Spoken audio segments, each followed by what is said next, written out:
Olá, olá acadêmicos, me chamo Camila Santos Souza. Hoje irei apresentar o meu slide, minha socialização do primeiro estágio obrigatório da Uniaselv. Estou cursando o curso de Letras em Inglês e o meu tutor é o Tiago Cavalcante da Silva.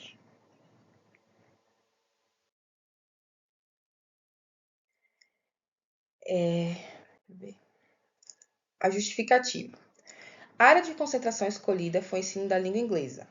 Um dos intuitos desta pesquisa é analisar e compreender os meios utilizados por professores para ensinar a língua estrangeira, de acordo com a realidade educacional que estão inseridos. Esse projeto visa observar e entender como o processo de uma língua estrangeira funciona na prática entre professores e alunos, e como os estudantes recebem o aprendizado de uma língua. Então, basicamente, o meu projeto, ele se baseou na minha observação. Eu fui na escola e observei turmas de sexto e oitavo ano e também realizei algumas entrevistas com professores, com dois professores, a professora regente e uma outra professora.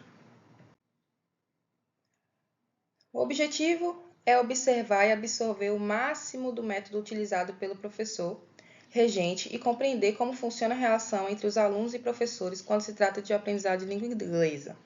Entre eles são identificar a área de melhoria do ensino, verificar se os estudantes compreendem ou executam as atividades relacionadas ao ensino da língua inglesa com facilidade e analisar a interação entre a professora e os alunos e os conteúdos abordados em sala de aula. Então, um dos meus objetivos foi esse. Eu queria entender a relação entre os professores e alunos, absorver também o máximo do método que era utilizado pela professora regente, como ela lidava com os alunos e como ela aplicava seus conteúdos e também identificar quais eram as melhorias no ensino. Fundamentação teórica. Segundo Pamela Freitas, o método de ensino da língua estrangeira são gramática e tradução, método direto, audiolingualismo ou audiolingual, abordagem comunicativa e ensino baseado em tarefas. Então, na minha fundamentação teórica, eu foquei nos métodos de ensino da língua e os métodos que eu estudei foram esses 5 métodos. De acordo com Pamela Freitas, o método gramática e tradução tem como foco a leitura de textos e execução de atividades para complementar lacunas. O método de gramática e tradução foi o método que a professora regente mais utilizou durante suas aulas, que ela passava alguns textos e algumas atividades, exercícios de perguntas e respostas. Muitas dessas atividades também eram para preencher lacunas, baseado de acordo com o texto também, né? Ou com a explicação da gramática. Por exemplo, se ela estivesse explicando horas exatas ou não exatas, ou pronomes pessoais, ela passava atividades de preencher lacunas. Também temos o método audiolingual, que tem o foco que a fala é o mais importante na aquisição do novo idioma. O método audiolingual é aquele método onde o professor ele foca muito na fala, onde ele fala algumas frases, né? Algumas expressões naquele idioma, ou também se estuda muito vocabulário no audiolingual e os alunos têm que repetir, né? Repetem muito eles repetem muito o que o professor diz. Por exemplo, se o professor está trabalhando verbo to be, ele fala frases que se utiliza o verbo to be e os alunos têm que repetir as frases, né? Também temos o método direto, que é um pouco parecido com o método audiolingual, que ele surgiu como uma resposta à ineficácia do método gramática e tradução por volta do século XIX. O método direto tem como premissa básica que os alunos têm que aprender a pensar na segunda língua, né? Então, assim, o método direto prioriza muito a fala. Então, os alunos têm atividades de fala e também eles só podem se comunicar, geralmente, né? Geralmente nas aulas que o professor usa o método direto, os alunos têm que se comunicar naquela língua que está sendo ensinada. Ou às vezes, se o aluno também não tem muito domínio naquela língua, o que é feito? O aluno, ele às vezes até se comunica por gestos, né? Mas o que é priorizado é que ele tem que se comunicar naquela língua que está sendo ensinada, né? E não foca muito na gramática, né? Gramática é mais... ensina a gramática, mas a gramática é mais para aprender o essencial, geralmente, né?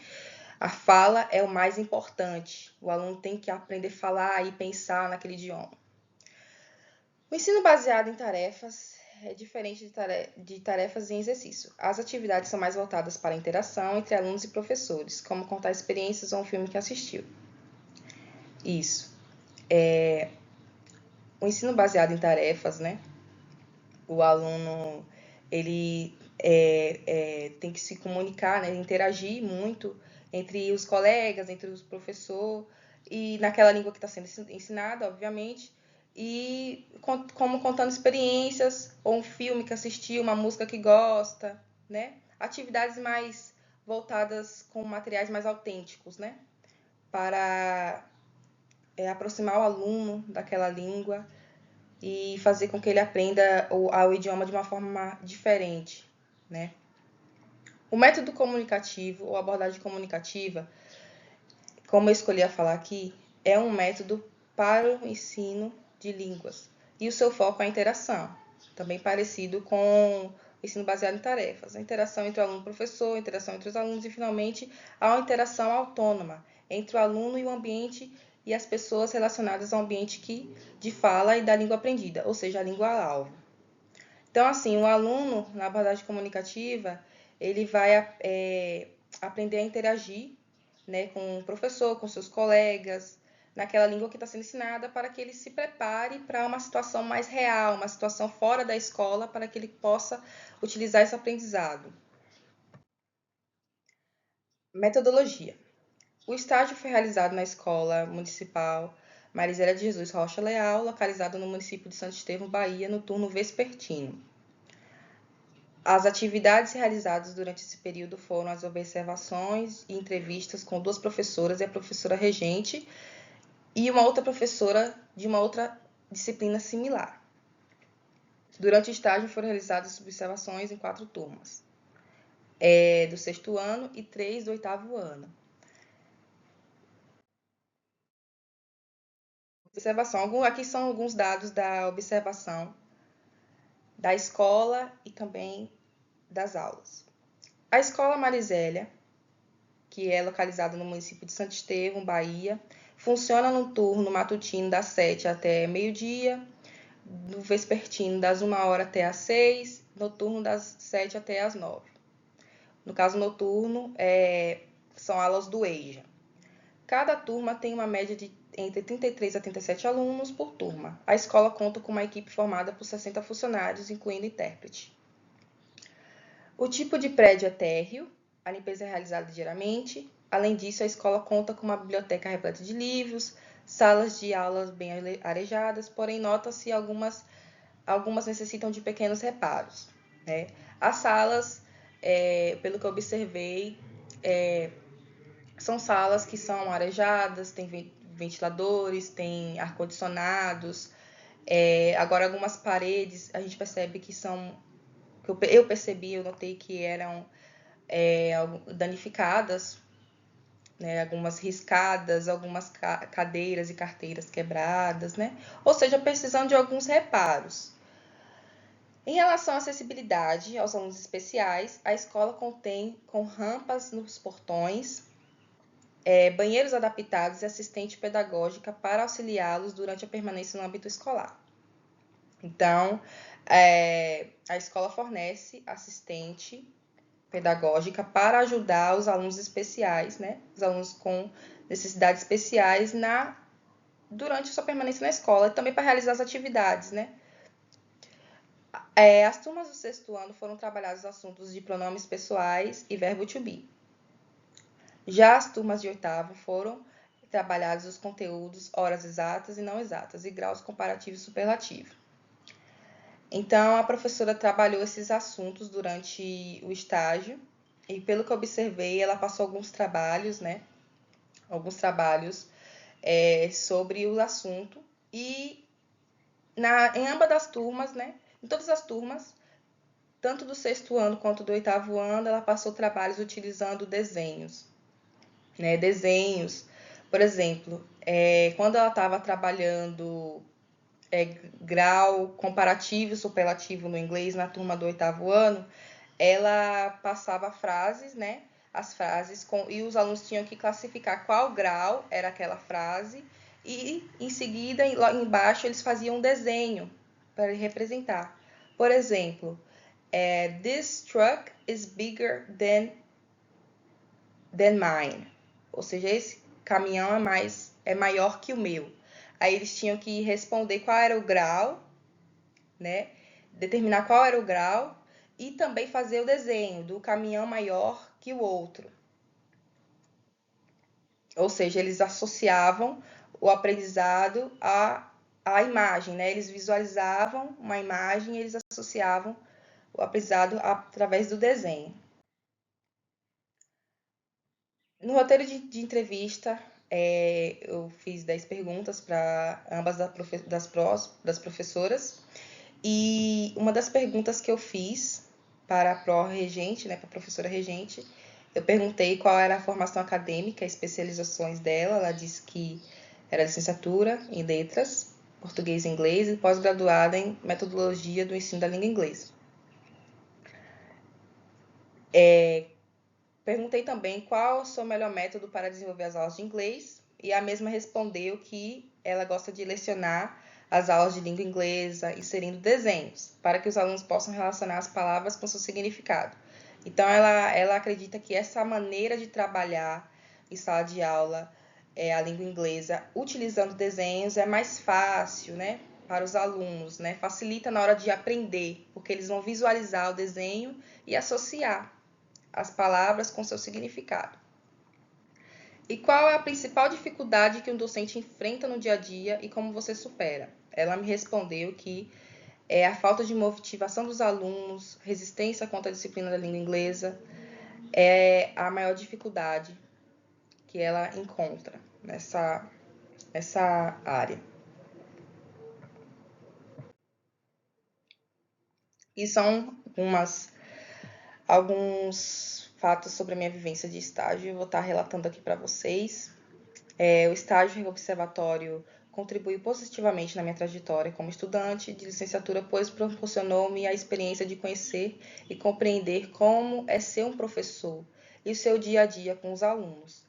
Foi enriquecedor, foi um momento enriquecedor para mim, porque eu pude viver aquilo, sabe?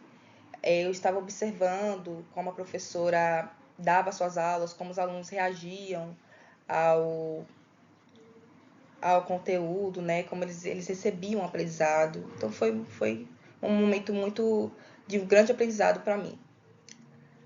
Em relação às entrevistas com as professoras, foi um movimento enriquecedor, onde elas puderam compartilhar todo o conhecimento e experiência na área.